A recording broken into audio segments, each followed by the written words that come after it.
बंगाल में सियासी भूचाल की चर्चा, बीजेपी सांसद के दावे से बड़ी ममता की टेंशन। 20 सांसद और 50 विधायक संपर्क में होने का दावा। टीएमसी में कैसे बढ़ गई बेचैनी। शुभेंदु अधिकारी की बढ़ती ताकत, बीजेपी कमीशन बंगाल हुआ तेज, नेताओं के इस्तीफों ने बढ़ाई हलचल। क्या ममता बनर्जी के सामने खड़ी होने वाली है सबसे बड़ी चुनौती? जिस बात का सता रहा था ममता बनर्जी को डर, वो सच साबित होता दिख रहा है, जिसने ममता बनर्जी के राजनीतिक कुनबे में हलचल बढ़ा दी है।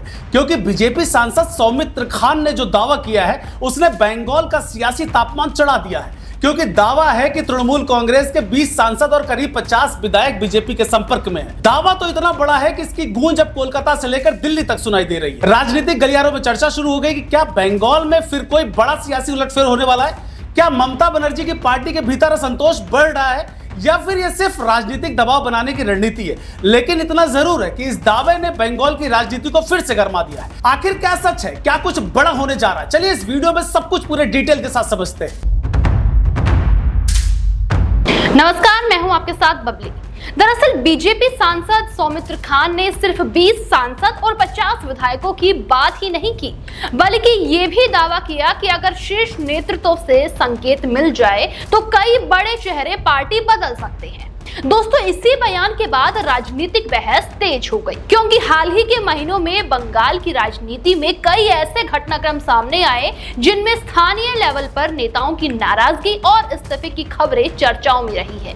और यही वजह है कि अब विपक्ष इस पूरे मुद्दे को टीएमसी की अंदरूनी कमजोरी से जोड़कर देख रहा है, जबकि टीएमसी समर्थक इसे बीजेपी की राजनीति रणनीति बता रही है। तो वहीं दूसरी तरफ शुभेंदु अधिकारी का नाम भी एक बार फिर से चर्चाओं में आ गया है, क्योंकि बंगाल में बीजेपी का सबसे आक्रामक चेहरा माने जाने वाले शुभेंदु लगातार ममता बनर्जी को घेर रहे हैं।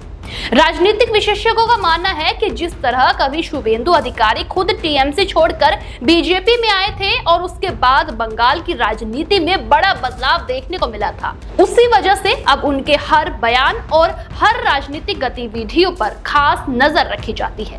बीजेपी समर्थकों का दावा है कि शुभेंदु की रणनीति धीरे धीरे असर दिखा रही है, जबकि टीएमसी इसे पूरी तरह से खारिज कर रही है। और इसी बीच एक और चर्चा तेजी से फैल रही है कि स्थानीय निकायों और संगठन स्तर पर कई नेताओं की नाराजगी पार्टी नेतृत्व के लिए चुनौती बन सकती है। दोस्तों, कुछ जगहों पर टीएमसी नेताओं को जनता के विरोध का सामना करना पड़ा, तो कुछ नेताओं ने खुलकर असंतोष भी जाहिर किया है। हालांकि ये कहना कभी जल्दबाजी होगी कि इससे पार्टी को कितना बड़ा नुकसान होगा, लेकिन इतना जरूर है कि विपक्ष इन घटनाओं को अपने पक्ष में माहौल बनाने के लिए इस्तेमाल कर रहा है।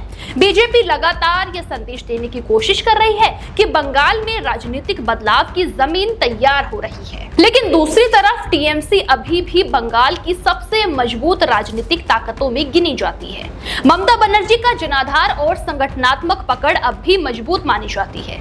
यही वजह है कि राजनीतिक जानकार इन दावों को लेकर सावधानी बरतने की सलाह दे रहे हैं। उनका मानना है कि चुनावी राजनीति में बड़े बड़े दावे अक्सर माहौल बनाने के लिए भी किए जाते हैं, इसीलिए जब तक कोई बड़ा नेता या फिर विधायक सार्वजनिक रूप से पार्टी छोड़ने की घोषणा नहीं करता, तब तक इन दावों को अंतिम सच मानना मुश्किल होगा।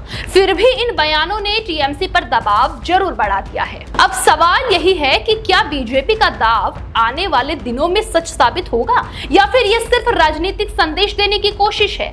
दोस्तों, क्या सच में टीएमसी के भीतर असंतोष इतना बढ़ चुका है कि बड़े पैमाने पर टूट देखने को मिल सकती है, या फिर ममता बनर्जी एक बार फिर से अपने संगठन को संभालते हुए विपक्ष के दावों को गलत साबित करेगी? फिलहाल इतना तय है कि बंगाल की राजनीति में सियासी तापमान लगातार बढ़ रहा है। बीजेपी मिशन बंगाल को तेज करने में जुटी हुई है और टीएमसी अपनी पकड़ मजबूत बनाए रखने की कोशिश कर रही है। आने वाले महीनों में बंगाल की राजनीति और भी ज्यादा दिलचस्प होने वाली है।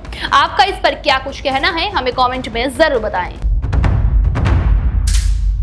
देश दुनिया की हर बड़ी, सटीक और भरोसेमंद खबर देखने के लिए अभी विजिट करें हमारे वेबसाइट nowuttarpradesh.com और nownoida.com पर, क्योंकि यहाँ आपको सिर्फ सुर्खियां नहीं बल्कि पूरी जानकारी मिलेगी।